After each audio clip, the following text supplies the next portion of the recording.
नमो ब्रह्मण्य देवाय गो ब्राह्मण हिताय च जगद्धिताय कृष्णाय गोविंदाय नमो नमः।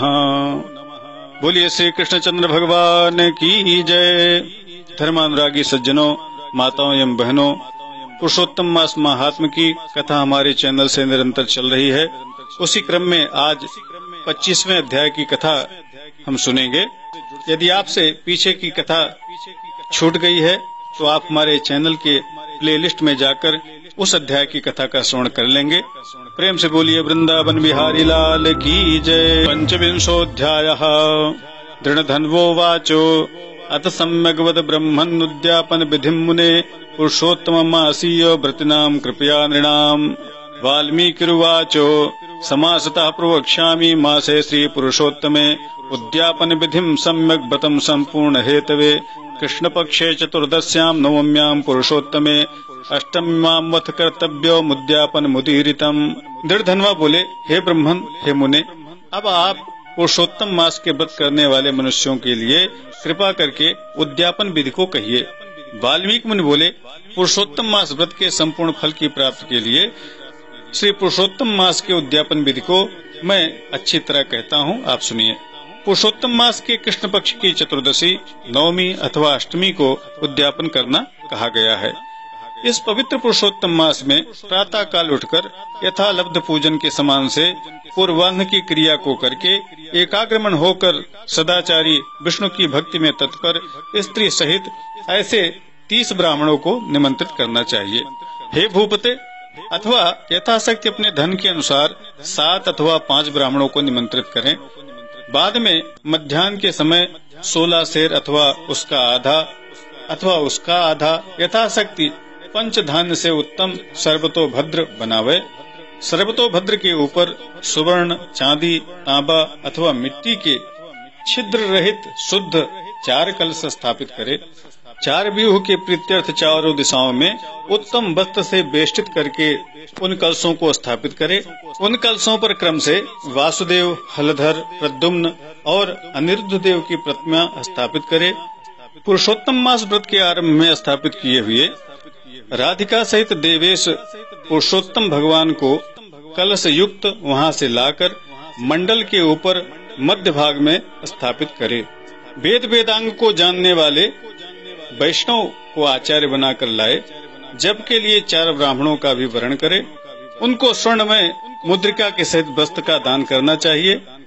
प्रसन्न मन से वस्त्र, आभूषण आदि से आचार्य को विभूषित करके फिर शरीर शुद्ध के लिए प्रायश्चित गोदान करे। तदंतर स्त्री के साथ पूर्वोक्त विधि से पूजा करनी चाहिए और वरण किए हुए 4 ब्राह्मणों से 4 व्यूह का जप कराना चाहिए और चारों दिशाओं में 4 दीपक ऊपर के भाग में स्थापित करना चाहिए। फिर नारियल आदि के फलों से क्रम से अर्घ्य का दान करना चाहिए। घुटनों के बल से पृथ्वी पर स्थित होकर पंचरत्न और यथालब्ध अच्छे फलों को दोनों हाथों में लेकर श्रद्धा भक्ति से युक्त स्त्री के साथ हर्ष से युक्त होकर प्रसन्न मन से श्री हरि भगवान को स्मरण करता हुआ अर्घ्य का दान करना चाहिए। देव देव नमस्तुभ्यं पुराण पुरुषोत्तमं गृहाणार्घं मया दत्तं राधया सहिता हरे। वंदे नवघनश्यामं द्विभुजं मुरलीधरं पीताम्बरधरं देवं सराधं पुरुषोत्तमं। एवं भक्त्या हरिं नत्वा सराधं पुरुषोत्तमं चतुर्थ्यंत नामैर्मन्त्रैस्तिल होमं चकारेत्। जो पूर्व में षोडशोपचार पूजा की विधि बताई गई है, उसी तरह षोडशोपचार पूजन करे। हे देव देवेश, हे पुरुषोत्तम, आपको नमस्कार है। हे हरे, राधिका के साथ आप मेरे द्वारा दिए गए अर्घ्य को ग्रहण करें। इस तरह से कहकर उन्हें अर्घ्य प्रदान करें। नवीन मेघ के समान श्याम वर्ण 2 भुजाधारी मुरली हाथ में धारण किए हुए पीताम्बरधारी देव राधिका के सहित पुरुषोत्तम भगवान को नमस्कार है। इस प्रकार भक्ति के साथ राधिका के सहित पुरुषोत्तम भगवान को नमस्कार करके चतुर्थ्यंत नाम मंत्रों से तिल की आहुति देना चाहिए। उसके बाद उनके मंत्रों से तर्पण और मार्जन करे। इसके बाद राधिका के सहित पुरुषोत्तम भगवान की आरती करे। नीराजन का मंत्र कमल के दल के समान कांति वाले राधिका के रमण कोटि कामदेव के सौंदर्य को धारण करने वाले देवेश, मैं आपका नीराजन करता हूँ। ऐसा कहकर भगवान का नीराजन करे। अनंत रत्नों से शोभायमान सिंहासन पर स्थित अनंत ज्योति स्वरूप बंसी शब्द से अत्यंत मोहित ब्रज की स्त्रियों से घिरे हुए वृंदावन में अत्यंत शोभा के धाम राधिका और कौस्तुभमणि से छलकते हुए हृदय वाले शोभायमान रत्नों से जड़ित किरीट और कुंडल को धारण करने वाले पीताम्बरधारी भगवान को नमस्कार है। इस प्रकार से भगवान का ध्यान करना चाहिए। फिर राधिका के सहित पुरुषोत्तम भगवान को पुष्पांजलि देकर स्त्री के साथ साष्टांग दंडवत करे। ब्राह्मण को सुवर्ण के साथ पूर्ण पात्र आदि की दक्षिणा दे। प्रसन्नता पूर्वक आचार्य को बहुत सारी दक्षिणा दे। सपत्नीक आचार्य को भक्त से वस्त्र आभूषण आदि देकर के प्रसन्न करे। ऋतुजों को भी उत्तम दक्षिणा दे। गाय इत्यादि बछड़ा के सहित उन्हें दान करें। तांबे का पीठ, सुवर्ण का सिंग, चांदी के खुर से भूषित गाय को दान करें। उमा महेश्वर के प्रीत्यर्थ वस्त्र का दान करें। 8 प्रकार का पद देवें और एक जूड़ा 8 प्रकार का उन्हें पद दें। यदि शक्ति हो तो आयु की चंचलता को विचारता हुआ वैष्णव ब्राह्मण को श्रीमद् भागवत का दान करें। श्रीमद् भागवत साक्षात भगवान का अद्भुत रूप है। जो वैष्णव ब्राह्मण को दान करते हैं वे कोटि कुल का उद्धार करते हैं। अप्सराओं से सेवित विमान पर सवार होकर योगियों को दुर्लभ गोलोक को प्रस्थान करते हैं। हजारों कन्यादान, सैकड़ों वाजपेयी यज्ञ, धान के सहित क्षेत्र के दान और तुलादान आदि जो 8 महादान हैं, वह सब श्रीमद् भागवत दान की 16वीं कला की बराबरी नहीं कर सकते। इसलिए श्रीमद् भागवत को सुवर्ण के सिंहासन पर स्थापित कर वस्त्र आभूषण से अलंकृत कर विधि पूर्वक वैष्णव ब्राह्मण को दान करना चाहिए।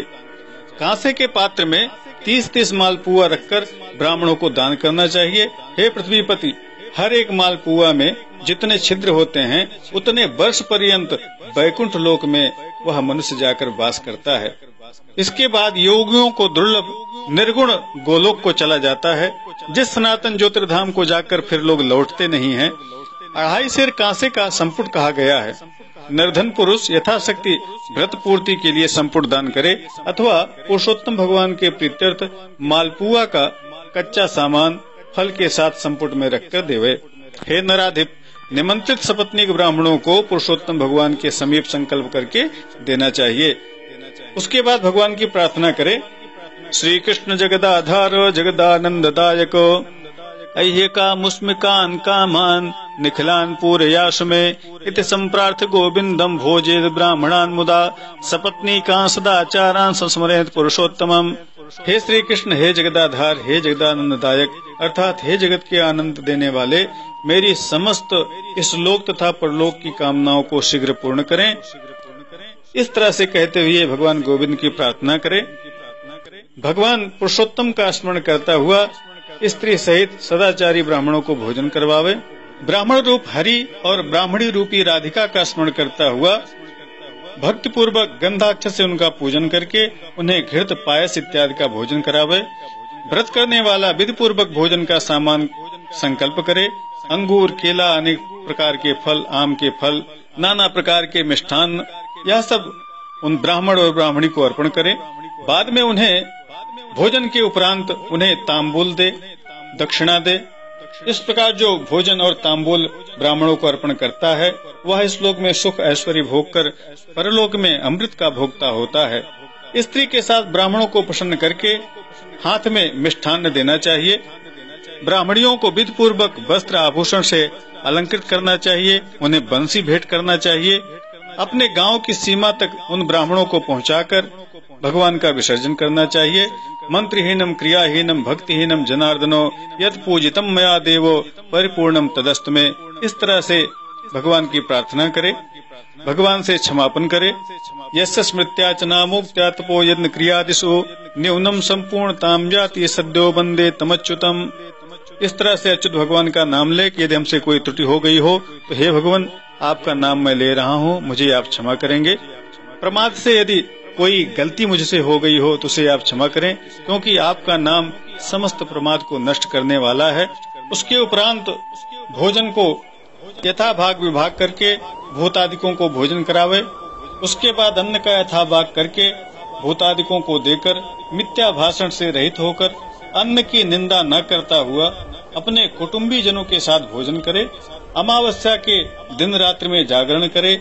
सुवर्ण की प्रतिमा में राधिका के साथ पुरुषोत्तम भगवान का पूजन करे। पूजा के अंत में सपत्नीक प्रसन्नचित होकर नमस्कार कर राधिका के सहित पुरुषोत्तम भगवान का विसर्जन करे। फिर उस मूर्ति को और उन पर चढ़ा हुआ सारा सामान ब्राह्मण को सौंप दे। अपनी इच्छा अनुसार अन्नदान अवश्य करे। इस तरह से करने पर जन्म जन्म में दुख, दारिद्र्य और दुर्भाग्य कभी नहीं प्राप्त होते। जो लोग इस व्रत को करते हैं वह इस लोक में अनेक प्रकार के मनोरथ को प्राप्त कर सुंदर विमान पर चढ़कर श्रेष्ठ वैकुंठ लोक को जाते हैं। श्री नारायण भगवान बोले, इस प्रकार जो पुरुष श्री कृष्ण भगवान का प्रिय पुरुषोत्तम मास व्रत विधि पूर्वक आदर के साथ करता है वह इस लोक में सुख भोग कर और पाप राशि से मुक्त होकर अपने पूर्व पुरुषों के साथ गोलोक को जाता है। श्री बृहन्नारदीय पुराणे पुरुषोत्तम मास माहात्म्ये श्री नारायण नारद संवादे दृढ़धर्मोपाख्याने व्रतोद्यापन विधि कथनम नाम पंचविंशोऽध्यायः। इस तरह से पुरुषोत्तम मास व्रत कथा के उद्यापन का यह 25वां अध्याय संपन्न हुआ। इस अध्याय में महर्षि वाल्मीकि द्वारा पुरुषोत्तम मास के व्रत के उद्यापन की विधि बताई गई कि किस तरह इसका उद्यापन करना चाहिए, किस समय करना चाहिए, क्या उसकी विधि है। आपने इसे सुना, समझा। आइए हम भगवान के नाम का 2 बार संकीर्तन करें। श्री कृष्ण गोविंद हरे मुरारे, हे नाथ नारायण वासुदेवो। श्री कृष्ण गोविंद हरे मुरारे, हे नाथ नारायण वासुदेवो। बोलिए श्री कृष्णचंद्र भगवान की जय, बोलिए पुरुषोत्तम भगवान की जय। इसी के साथ आज की कथा संपन्न हुई। नमस्कार, जय विश्वनाथ। ओम नमो भगवते वासुदेवाय।